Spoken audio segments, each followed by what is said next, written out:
So I just made my announcement that I'm coming back to YouTube, and I want my first few videos to be good. So I've challenged myself to take a video that I've been sent multiple times on Instagram and try to figure out how it's done. Will this whole YouTube thing work out for me? We're gonna find out. All right, let's do it. Tennis ball in, camera moves, transition happens, camera turns around like it's handheld the whole time, and you take a drink.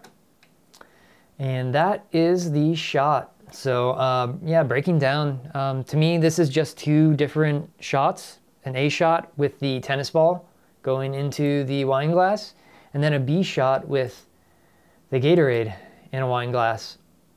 The choreography is pretty interesting in the shot. To me, you've got a camera on a tripod that you're also going to use as handheld. So you're kind of using both the tripod and handheld through this.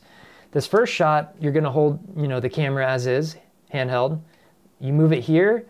In this part of the shot, you set down the tripod, and then you mask in post by adding a little bit of camera shake.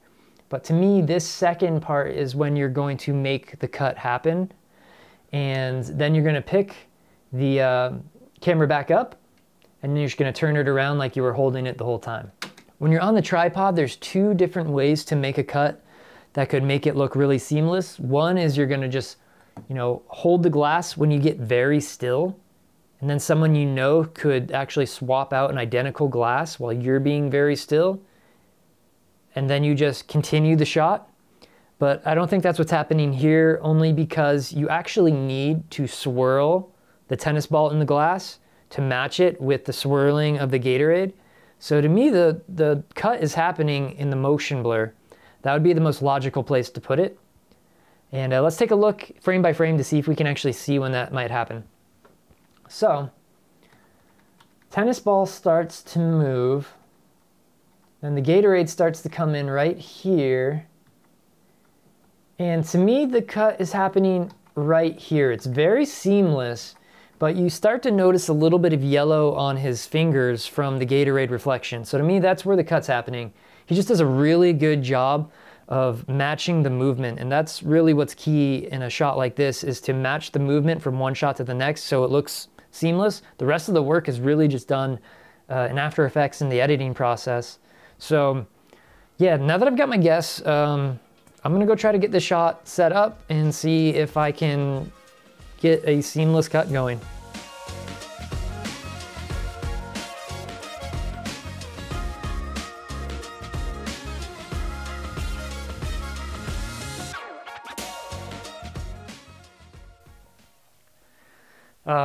Just did a bunch of shots with the camera on the GorillaPod. That's not working. Camera's too heavy.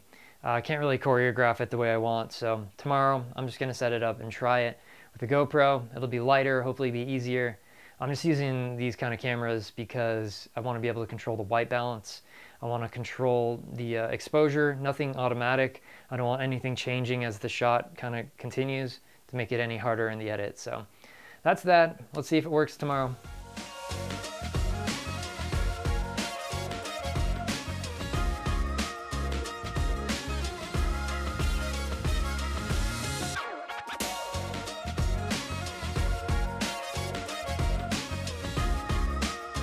So I just wrapped up. I did about 50 takes just trying to make sure I had one take that was going to be usable, because the more I did it, the more I realized how difficult it is to get a seamless, perfect shot, same perspective and everything, holding the wine glass exactly as I was before. I definitely got better as I practice it, but out of the 50 takes, I might have one that is actually usable, and it's not perfect. It's not as good as Kevin's, but it's definitely usable. So let's take a look. This is what the whole shot looks like, doing that kind of choreography, picking it up, setting the tripod down, swirling the tennis ball. Then I have another glass just outside of the camera reach where I try to swap it out, move everything just the same, and then pick up the camera, turn it around. Probably should have cleaned my house a little better.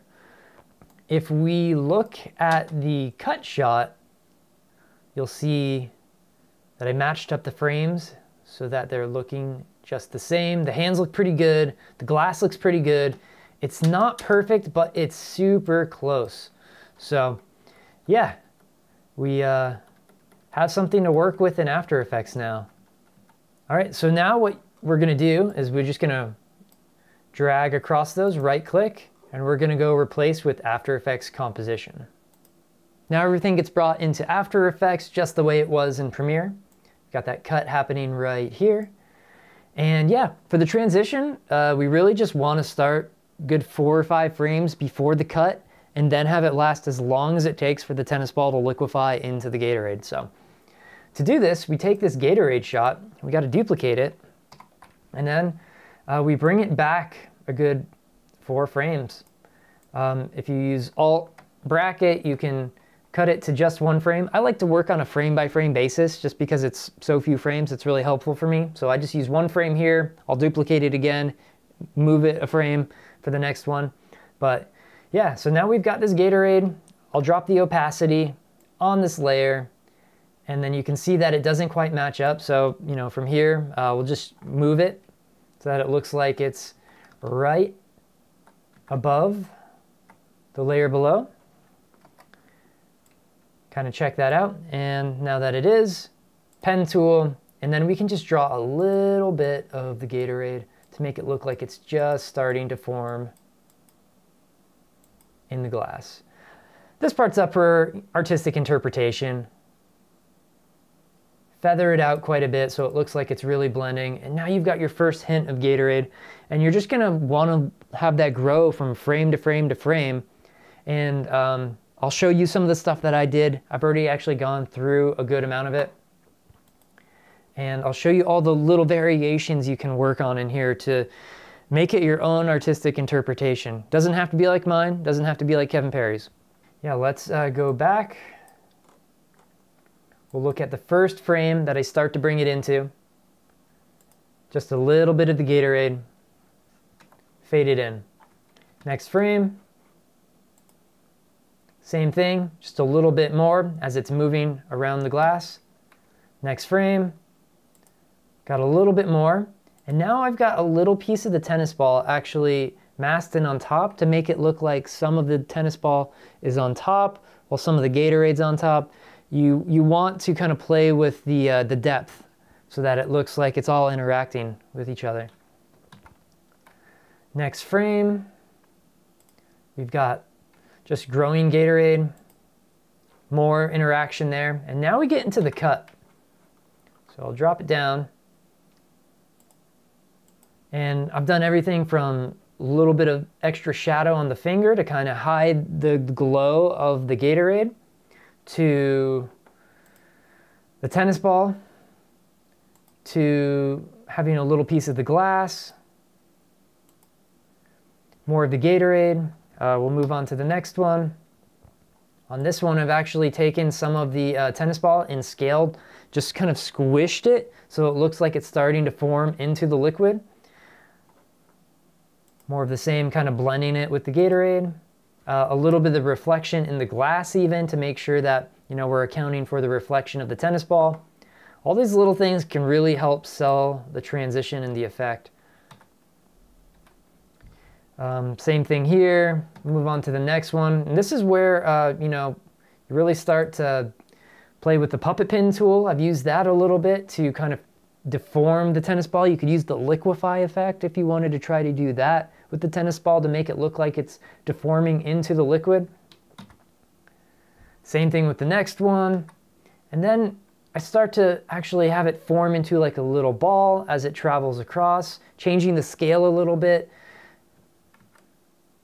And then more deforming into the liquid and making it smaller and smaller, more deformed until it eventually just blends right in and we have our transition. So yeah, that's the transition. It's up to your own artistic interpretation. Play with all sorts of things, you know, the reflections, the shadows, the puppet pin tool is great, the liquefy tool, and then the scale, rotation, and then the opacity to blend it. So all those things are gonna work. It just takes a little bit of time because you're going frame by frame, but you know, it's a fun little project. All right, so a couple final touches in Premiere. We're gonna add that camera shake in, and what I did was I just filmed a couple tracking markers on the wall, just with normal handheld shake. I put a warp stabilizer effect on it in Premiere, and then I just copied that warp stabilizer effect after it's already calculated and pasted it right onto the clip from After Effects that I brought back in. And that just adds a little bit of shake to it. It's as simple as that. It's a fun little trick you can do. Added a little bit of a color correction. I cropped it to make it look like Instagram, sort of like Kevin's, and voila, we're done. Let's take a look at the final product.